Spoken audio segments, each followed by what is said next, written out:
Assalamualaikum dear students, I hope you all are doing well. This is your tutor Ms. Jamilia Maz and I'm back with another video lecture. This is basically part 2 of scientific reason. I hope आप लोगों ने part 1 देख लिया होगा जिसमें मैंने 2 scientific reasons को thoroughly detail में डिस्कस किया था। अच्छा जी, मैं ये बेसिकली रिक्वेस्ट पे स्टूडेंट की अपलोड कर रही हूँ साइंटिफिक रीज़न का पार्ट 2। जैसे मैंने पहले भी कहा था कि अगर रिक्वेस्ट होगी तो ही मैं पार्ट 2 अपलोड करूँगी। ओके स्टूडेंट्स, जहन में रखिए हमने सो फार क्या क्या कवर कर लिया है। वो ये है कि we have started basically to cover the past papers. ठीक है, हमने पास्ट पेपर्स को कवर करना स्टार्ट किया था। Model paper 2019 for grade 9 Sindh board, हमने उसके कुछ क्वेश्चंस और एमसीक्यूज को थॉरली अंडरस्टैंड करके सॉल्व कर लिया था। वो सब कुछ मेरे चैनल पर मौजूद है। अगर अब तक आपने उनकी वीडियोस नहीं देखी हैं एमसीक्यूज की या क्वेश्चंस की, you can go through to my channel, उसमें क्लियरली लिखा हुआ है तो आप वहाँ पे देख सकते हैं। दूसरा ये कि जो मेजर इंपॉर्टेंट वीडियो थी that was related to how you are going to attempt the paper. बेटा बोर्ड एग्ज़ाम में सबसे पहले फर्स्ट टाइम अपेयर होने का सबसे पहला मकसद ये होता है कि आप किस तरह उसको अटेम्प्ट करोगे, क्योंकि जो एग्ज़ाम्स आप स्कूल में देते हो और जो आप बोर्ड में अपेयर होते हो वो किसी हद तक डिफरेंट होते हैं। नॉट इन दैट सेंस कि पेपर कुछ अलग आ जाता है या रॉकेट साइंस होती है, नहीं, बल्कि माहौल की वजह से बेसिकली ऐसा होता है। बहरहाल उससे रिलेटेड जो कुछ है वो मैं वीडियो में थॉरली शेयर कर चुकी हूँ। तो how you are going to attempt the board exam specially for the students who are going to appear for the very first time, तो वो आप वीडियो मेरे चैनल पर जाके देख सकते हैं। अच्छा जी, वापस आते हैं हम साइंटिफिक रीजंस के पार्ट 2 पे। थर्ड रीज़न है जो कि मैं डिस्कस करने लगी हूँ, why is it dangerous to jump from fast moving vehicle. इससे पहले जो 2 रीजंस को हमने डिस्कस किया था that was related to inertia, and this third reason is also basically related to inertia. Why? Question ये कहता है कि ये क्यों मुश्किल है, बेसिकली मुश्किल नहीं, डेंजरस है कि आप फास्ट मूविंग व्हीकल से जंप करें। रीज़न क्या है बेटा? यू ऑलरेडी नो कि आपके पास जो इनर्शिया है, वो इनर्शिया जो है वो मास की बेसिकली प्रॉपर्टी है जो कि ये बताती है आपको कि अगर आपकी बॉडी किसी भी स्टेट में है, चाहे वो रेस्ट में है चाहे वो मोशन में है, वो उसको कंटिन्यू करेगी। यही कुछ सिचुएशन आपकी कहलाती है इनर्शिया। तो अगर आप किसी भी फास्ट मूविंग व्हीकल से, फॉर सपोज कार, ट्रक और what so ever the vehicle is, उससे फास्ट मूविंग व्हीकल से जंप करेंगे तो वो डेंजरस होगा। क्यों? क्योंकि आपकी बॉडी उसी अपने स्टेट को, जो फास्ट मूविंग आपकी जिस भी व्हीकल में आप बैठे हुए थे, उसी वेलोसिटी को आपकी बॉडी रिटेन करती है। That is property is called inertia. तो अकॉर्डिंग टू इनर्शिया, इनर्शिया की वजह से आपकी बॉडी फास्ट मूविंग वेलोसिटी को, जिस वेलोसिटी से आपका व्हीकल मूव कर रहा था, उसी को कंटिन्यू कर रही है।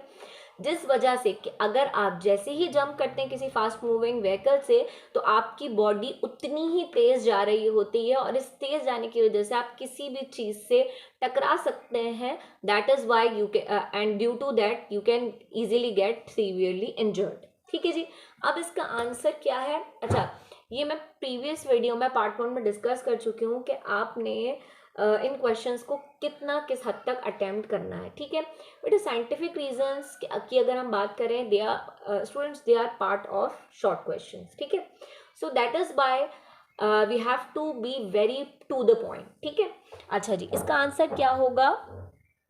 लिखना स्टार्ट कर रही हूँ। Due to inertia the body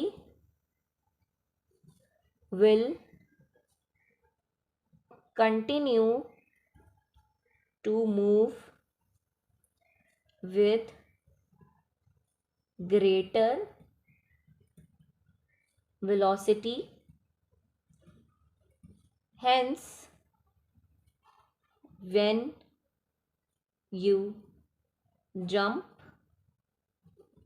you may easily get hurt severely। ठीक है जी, इनर्शिया की मौजूदगी की वजह से बॉडी कंटिन्यू करेगी कि वो ग्रेटर वेलोसिटी के साथ मूव करे। इसी वजह से जैसे ही आप जंप करते हैं तो आप ईजीली ज़्यादा इंजर्ड हो सकते हैं. That is why it is dangerous to jump from a fast moving vehicle. ख़त्म कहानी. 3 to 3.5 लाइन में मैंने आंसर ख़त्म कर दिया टू द पॉइंट बात करके. ठीक है जी. अब आ जाते हैं फोर्थ रीज़न पर. Why do a ball and a feather, जहन में रखिए, this is one of the most important scientific reason. Why do a ball and a feather take same time to reach the ground when dropped freely when there is a vacuum और no fluid friction. इसको गौर से सुनिए और समझिए. क्यों?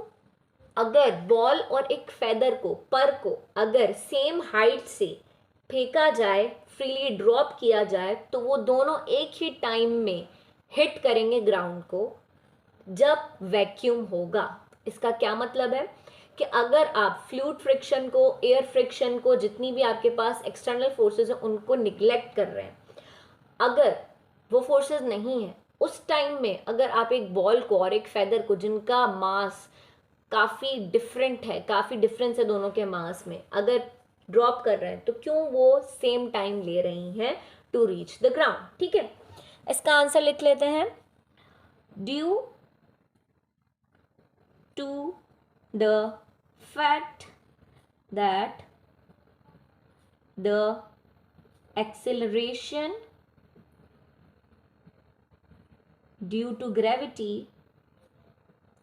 Gravity, इसको मैं सिंबलाइज भी करूंगी, is same and does same for both. ठीक है जी, same for both and does not depend on their respective masses. क्या कहने का मकसद है इस बात का? रीज़न ये है कि एक्सेलरेशन ड्यू टू ग्रेविटी दोनों बॉडीज़ पर सेम एक्ट कर रही है, क्योंकि ये डिपेंड नहीं करती दोनों के मासेस पर. ठीक है, टू द पॉइंट आंसर दे दिया आपने. अच्छा, अब ये जो क्वेश्चन है स्टूडेंट्स, ये थोड़ा डिफरेंट करके भी आ सकता है. फॉर सपोज यहाँ पे अगर बॉल और फेदर की जगह जिक्र, मतलब अगर दो और अलग ऑब्जेक्ट्स की एग्जाम्पल दे दी जाए, for suppose cotton and iron, ठीक है, इस टाइप की एग्जाम्पल भी दी जा सकती है, तो दोनों का आंसर सेम ही होगा. बट जहन में रखें, अगर ये कंडीशन मेंशन हो तो when there is a vacuum और नो फ्लूइड और एयर फ्रिक्शन, अगर ये कंडीशन मौजूद नहीं होगी तो आप कंफ्यूज रहेंगे, क्योंकि क्वेश्चन कंफ्यूजिंग हो जाएगा.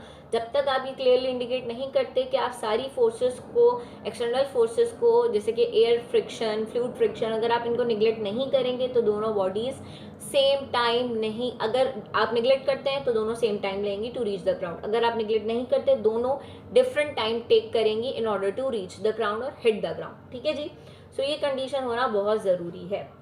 उम्मीद है आपको ये दोनों रीजंस भी क्लियर हुए होंगे. अगर ये वीडियो अच्छी लगी हो तो प्लीज़ वीडियो को लाइक कर दीजिएगा, शेयर कर दीजिएगा फ्रेंड्स के साथ, ताकि उनको ईजी हो जाए पेपर की प्रेपरेशन में.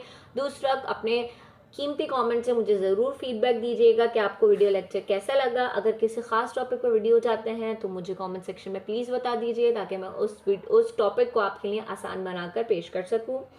दूसरा ये कि अगर आप मेरे चैनल पर नई हैं या आपने अब तक मेरे चैनल को सब्सक्राइब नहीं किया है तो प्लीज़ मेरे चैनल को सब्सक्राइब कर दीजिएगा और नई आने वाली वीडियोस का वेट कीजिएगा, because there is a lot of coming on my channel to solve the board exams. ठीक है जी, तो इस वक्त बोर्ड एग्जाम्स का वैसे ही फीवर चल रहा है, तो उससे रिलेटेड जो भी वीडियोज़ आएंगी उससे लिंक में रहिएगा. किस तरह लिंक में रहेंगे? अगर चैनल को आप सब्सक्राइब कर देंगे तो. अल्लाह हाफिज़, take care till the next video. दुआओं में बहुत याद रखिएगा.